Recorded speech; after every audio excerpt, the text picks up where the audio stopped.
it's a question of what are the Jews going to do for themselves. Because if you have to depend on Cuomo or de Blasio, who just want to blame Trump for everything, and Trump has absolutely nothing to do with this, then you're left to your own means. And if you don't organize and fight back, well, then anti-Semites are going to see you as being perpetually weak, feckless, and victims. And Jews can no longer be victims. Well, folks, I am here near the Brooklyn Bridge with the founder of the Guardian Angels, Curtis Sliwa.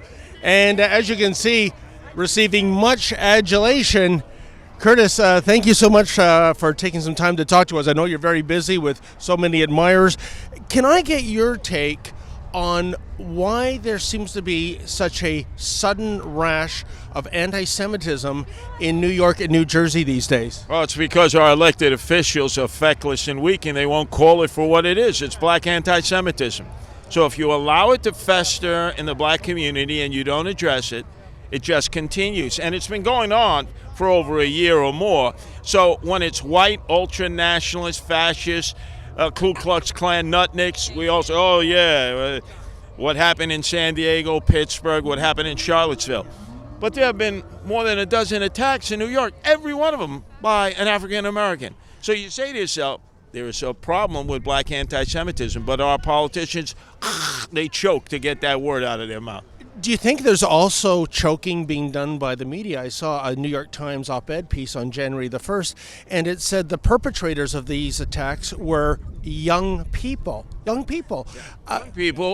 Some are emotionally disturbed, there's no question. But the fact is, the mass majority, they see an Orthodox Jew. They're clearly a Jew because of the garb they wear, and they're attacking them indiscriminately, and they know they can do it in New York City and get away with it. And look, they did it in Jersey City. They went into a kosher grocery store and they shot it up. And then there were some African Americans in the community making excuses for that. Now, that's a shanda. That's a disgrazia, as we would say in the streets. And the couple that shot it up, I mean, they were in their 40s and 50s. I mean, maybe that's a young person if you're in your 80s and 90s, but that doesn't fit the New York Times narrative of who's doing this either. No, and they were screwballs and nut jobs, part of a group called the Black Hebrew Israelites, who believe they're the only true Jews and that any Ashkenazi or Sephardic Jew is a fugazi, a fake Jew. Now, let's face it, those guys have all the furniture upstairs and rearranged in the wrong rooms. Now, Curtis, you are getting active in these Jewish communities. I guess, do you get a sense that people in the Jewish communities of New York and New Jersey have lost faith, perhaps in law enforcement or at least the justice system? It seems to be an ongoing program of catch and release when they get somebody arrested. Well, we've had to come to the aid of Jewish communities in the past decades, and each time I come in and I say, Jews, you cannot depend on Gentiles and officials who just come in and patronize you, and the cops who are a dollar short and a day late. You got to fight back. You have to get physical. You have to get proactive. You have to form your own patrols, and if anyone comes into your neighborhood looking to give any Jew a hard time, they got to leave getting a therapeutic back massage and sucking concrete so that they let every other anti-Semite know, if you go into that area where the Jews are, you are going to get a hell of a hard time. You may not even get out with all your pieces attached. And Curtis, would you recommend to people living in these communities, especially people who are obviously visibly Jewish, that maybe they have to carry a weapon in order to defend themselves? Well, we as Guardian Angels, we don't carry any weapons, but I'm certainly not going to interfere with a person's right to carry a gun if they legally can do so, or other weapons. You have to do what you have to do to defend yourself, because if you depend on Gentiles, you could be in the dirt. They'll be giving you a dirt bath while the politicians come and give you a pretty speech and patronize you, because they're doing nothing to protect the Jews. So the Jews have to protect themselves. You have a good example in Israel. In Israel, the Jews are tough. They don't take it from any of their enemies. If you come into Israel looking to start a problem, you're going to have a double problem before you leave. And tell me, Curtis, what is your relationship right now with the New York Police Department? I mean, did they turn a blind eye, or are they against your tactics, or how does it work? No, we work with the police, but their philosophy is see something, say something. Now, are you kidding? So if I see some anti-Semite attacking a Jew, I'm I'm supposed to call 911. Are you kidding? And get arthritis and rheumatism waiting for them to get there?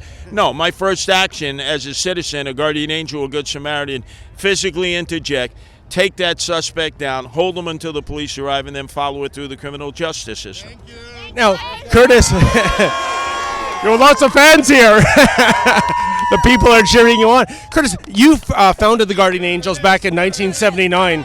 How has New York changed from 1979 to 2020? Well, it was changing for the better. When Rudy Giuliani was elected mayor, he gave the city a badly needed colonic. Bloomberg became the next mayor. He kept pace with the improvements of the Giuliani years.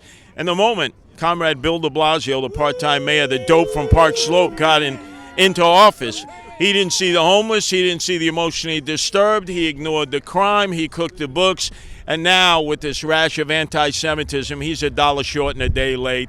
He just is hopelessly in a drug-induced psychosis. He doesn't have a grip on it because he can't call it for what it is, black anti-Semitism. So is this just political correctness run amok in that we can't, I mean, how do we fix this problem, Curtis, if we can't even honestly discuss it? Well, it's a question of what are the Jews going to do for themselves, because if you have to depend on Cuomo or de Blasio, who just want to blame Trump for everything, and Trump has absolutely nothing to do with this, then you're left to your own means. And if you don't organize and fight back, well, then anti-Semites are going to see you as being perpetually weak, feckless, and victims. And Jews can no longer be victims. They have to show their assailants and the anti-Semites out there, you come looking for a Jew, we're going to run you out of this neighborhood, and more importantly, it may well physically be detrimental to your health. Hey folks, do you appreciate the kind of news we bring you here at The Rebel? You know, the other side of the story? Well, if so, why not become a premium content subscriber? Please go to premium.rebelnews.com, sign up, and never miss another Rebel video.